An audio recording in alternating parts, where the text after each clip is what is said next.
Vai ter tempo, Dani, para se ter um debate qualificado no nível que o secretário propõe aqui das coisas, dos pontos que foram levantados? Como que a gente está no Congresso com o projeto antifacção? Só se o Hugo Mota mudar de ideia, porque a promessa dele era votar essa proposta ainda em novembro. O problema é que a vontade dele de atender a dois senhores, ou seja, o governo e a oposição, já que teve votos do PL ao PT para poder se eleger presidente da Câmara, virou uma arapuca. Virou uma arapuca e, assim, não é uma arapuca para ele, virou uma arapuca para o Brasil. Porque é o seguinte, você tem esse projeto, que era um projeto do governo. O que aconteceu com o PL que equiparava, de fato, textualmente, narcotraficantes a terroristas? Diversos agentes do mundo empresarial bateram na porta do presidente da Câmara e falaram: ô, meu querido, isso vai dar muito ruim, porque deixa o país sujeito a uma série de sanções internacionais ao setor produtivo.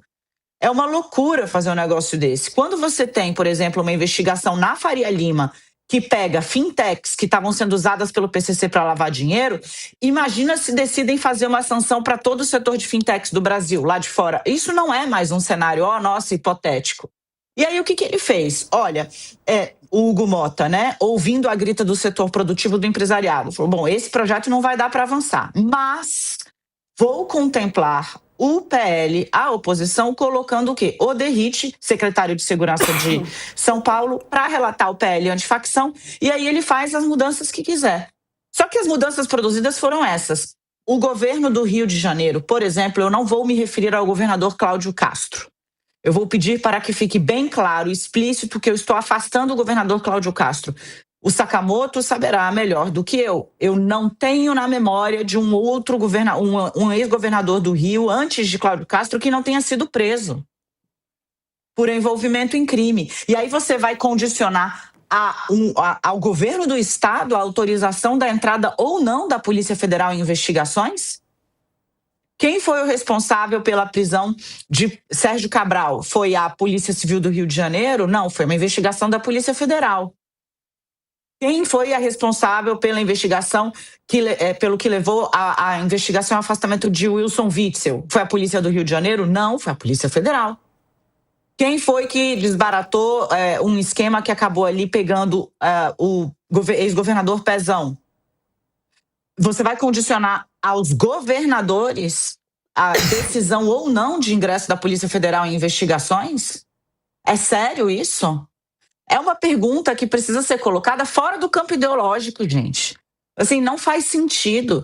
É um problema para o país. E, de novo, né? A oposição tem força para botar isso para andar. E mais, quando o governo diz que é uma nova versão da PEC da blindagem, de fato é.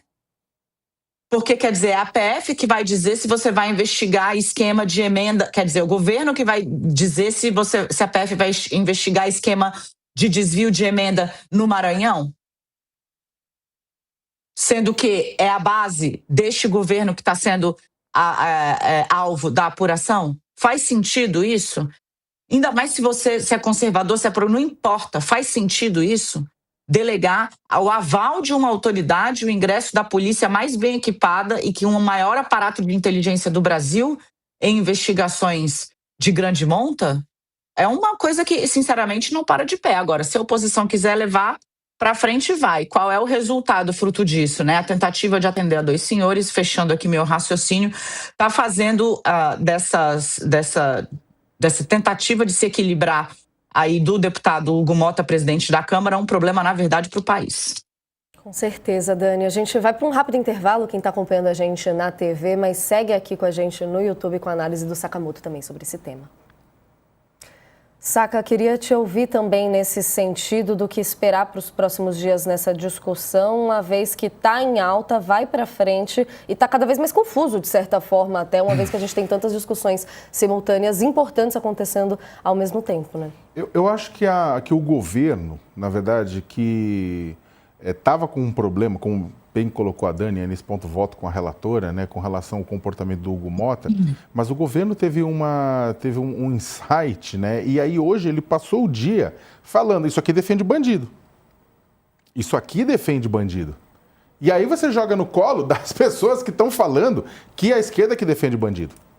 Porque é o seguinte, existe poucas coisas nacionalmente que as pessoas mais concordam, né, do que a capacidade da Polícia Federal de entregar combate à corrupção, combate à criminalidade, de funcionar. Teve casos que a Polícia Federal fez ataques, desmantelou milícia, facção no Rio de Janeiro sem um tiro, né? Então, não é sempre, não estou falando que isso acontece sempre, mas a Polícia Federal é capaz de fazer isso. Então, o que acontece? A Polícia Federal, no imaginário popular, ela ficou como uma instituição que é capaz de combater crime difícil, que é capaz de combater crime organizado, que é capaz de botar gente rica na cadeia. Então, quando deputados, quando senadores começam a discutir um projeto que pode dificultar colocar esse pessoal na cadeia, porque dificulta o trabalho da Polícia Federal, você joga para o governo, no colo do governo, uma narrativa bastante útil. Do seguinte, e verdadeira. E extremamente verdadeira. Não estou falando que o governo está inventando. O governo realmente, o Marivaldo está falando uma coisa que é exatamente correta. A liberdade da Polícia Federal é que tornou capaz a gente combater o crime organizado no Brasil. E isso, a Polícia Federal combateu, mandou petista para cadeia, prendeu petista, prendeu bolsonarista, ou seja, prendeu todo mundo nesse sentido.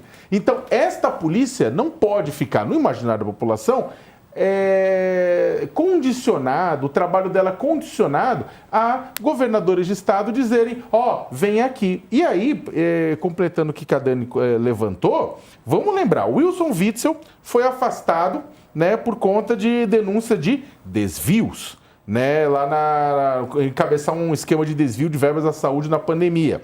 Antes dele, Luiz Fernando Pezão foi preso em meio aos desdobramentos da Lava Jato. E aí, ele era vice do Sérgio Cabral, que também foi preso por corrupção e cobrança de propina. E antes de Cabral, Rosinha Mateus e o marido Antônio Garotinho também protagonizaram uma série de prisões por corrupção. Né? Eu estava vendo uma lista, porque eu tinha feito essa lista um tempo atrás, numa matéria minha. Aí o Moreira Franco, que também foi governador, foi preso também em meio aos desdobramentos da Lava Jato. Dos ex-governadores vivos, apenas o Nilo Batista, que no momento que eu fiz o texto, o Nilo Batista e a Benedita da Silva, né, que não tinham sido nem presos nem afastados no momento que eu fiz o texto. Ou seja, o Rio de Janeiro é uma loucura. Agora imagina se a Polícia Federal, que tem capacidade, inclusive, de pegar crimes interestaduais, tivesse que dar amém para um governador que está lá na ponta fazendo falcatrua. Não cola, né, gente? Então é o seguinte, isso aí é uma energia grande que a oposição vai ter que fazer, vai ter que tomar, porque na hora que essa discussão ganhar a rua, não vai ser bonito de se ver, não. Tem que ganhar corpo justamente também nesse ponto quando a gente fala do imaginário da população, né, gente? A complexidade dessas discussões e a gente vendo, é claro, também repercussões em termos da popularidade do presidente, questão da segurança que a gente sabe vai marcar e muito as eleições do ano que vem por aqui. Estamos de volta com toda a nossa audiência, voltando aqui do intervalo, discutindo essa questão tão polêmica, tão complexa, mas entendendo como que virão respostas também, né, Dani? Que informação você tem nesse sentido pra gente? Eu vou trazer informação exclusiva aqui para o nosso telespectador, para quem está nos acompanhando. Agora, informação em primeira mão, 5h54. O PT vai entrar em uma guerra, uma verdadeira guerra de comunicação. Acabo de ter informação do presidente do partido, Edinho Silva. O PT vai fazer um vídeo que vai ser exibido pelo partido, não só em redes sociais, é um vídeo que é para dar tração, acusando o relatório do do secretário de Segurança de São Paulo, Guilherme Derrite, as mudanças que ele fez no projeto antifacção de, abro aspas, um verdadeiro projeto de lei da blindagem para os criminosos. Veja o que diz o roteiro da peça que eu tive acesso, que trago aqui para vocês de novo em primeira mão no UOL News. O relatório do projeto antifacção feito pelo secretário de Segurança Pública de São Paulo atrapalha quem realmente investiga o crime organizado do Brasil. Ele faz o oposto do que a sociedade quer. É um verdadeiro PL da blindagem para os criminosos. Esse projeto não ataca os bens que estão com os criminosos, protege, blinda, porque enfraquece a Polícia Federal ao dizer que as investigações devem ser feitas mediante provocação do governador do estado. A peça produzida pelo PT, de novo, que vai entrar nessa guerra de comunicação para tentar tirar, pelo menos manter a autonomia da Polícia Federal, diz o seguinte ainda: a PF é um órgão independente e vem desarticulando organizações criminosas exatamente por fazer essa atuação sem precisar de autorização de nenhum prefeito, parlamentar, governador ou presidente da República. Todo mundo sabe que o crime não conhece divisas ou fronteiras e que, para combater, é preciso troca de informações entre as forças de segurança e não limitar a atuação da PF quando algum governador quiser. O governo Lula quer é que a PF atue em conjunto com os outros órgãos. Ela tem inteligência e está em todo o país. O relatório feito pela extrema-direita fecha o roteiro do vídeo que será gravado pelo partido do presidente Lula, piora o que pode ser feito. Sabemos que há urgência nesse tema. Por isso, há meses, o governo estuda projetos enviados ao Congresso, como a PEC da Segurança. Agora, ainda querem votar essa semana a proposta que vai, vou reforçar, diz o narrador do vídeo, blindar os criminosos, inclusive aqueles que são políticos. Vem aí, portanto, um novo patamar, né? Um novo patamar de debate em torno desse tema, porque aí, gente, sinceramente, como eu disse aqui, não é questão de esquerda ou de direita, submeter a entrada da Polícia Federal em investigações à vontade de um político, muitas vezes ele alvo das suspeitas, é um retrocesso sem precedente. Sem precedente.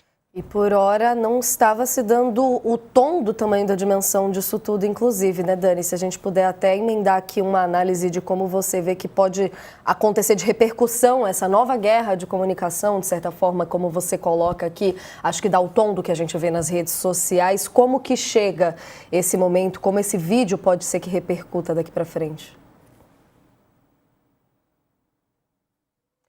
Acho que a Dani não estava me ouvindo, aproveito aqui para colocar também para o Saca. Acho que ela está ouvindo. Ouvi sim, ouvi sim. Eu estava só pegando aqui mais uma informação. Bom, o que muda é o seguinte, né? A pressão em cima do presidente da Câmara, de novo, né? Hugo Mota. Não dá para botar um texto que vem do governo na mão da oposição e bancar uma mudança desse tipo. Ele próprio investigado, por exemplo, por a Folha fez uma série de reportagens, né, a respeito da existência de funcionários fantasmas nos gabinetes. Assim, de fato, gente, de tudo que está lá, tirando o fato... Há uma interpretação, por exemplo, que da forma como foi redigido, o texto impede o perdimento ou o sequestro de bens de pessoas jurídicas ligadas ao crime, de pessoas físicas ligadas a organizações criminosas, mantendo só pessoas jurídicas, ou seja, empresas ao alcance dessa blindagem. Organização criminosa, a gente está pegando o exemplo do Rio de Janeiro, falando só em narcotraficante, mas qual é, Sakamoto? Um dos tipos penais que atingiu, por exemplo, o núcleo da trama golpista no 8 de janeiro. Conta para quem está em casa. Eles estão condenados também por formação de organização criminosa. Jair Bolsonaro, inclusive, foi considerado o líder dessa organização criminosa. Tecnicamente, a organização criminosa, pela lei no Brasil, é quando você junta mais de 4 pessoas num intuito delitivo. Num intuito delitivo, né? Você, para planejar um crime. Então, tecnicamente, mais de 4 pessoas. E aí, vamos aqui, hipoteticamente, pegar um esquema que envolva um empresário de jogo de apostas online, um parlamentar, um homem que faz a venda de emendas de interesses, o lobby ali, e um prefeito, que é o destinatário dessa emenda, mas, na verdade, tem um desvio já combinado com este parlamentar para beneficiar o dono dessa bet. 4 pessoas, uma organização criminosa, você vai submeter ao governador do estado deste parlamentar, que é ligado a este prefeito, a decisão de investigar ou não esse esquema? Faz sentido para você? Bois, os não exemplos faz, né? a gente consegue ter essa dimensão. É que, na verdade, esse é o ponto, né? Até quando você vai ouvir o que o Marivaldo fala, o que a Dani falou, no final do dia, né, a impressão é que em algum momento a oposição vai se ligar, né, de que foi com muita sede ao pote e acabou gerando um problema para ela mesma. Porque isso aqui tem potencial para virar uma nova rebelião civil, que nem aquela que houve com relação à PEC da blindagem. A única diferença é que isso aqui é um patamar acima. Porque a gente está falando de uma promiscuidade que é pior. É uma promiscuidade que existe, inclusive, entre setores de governos e o do crime organizado.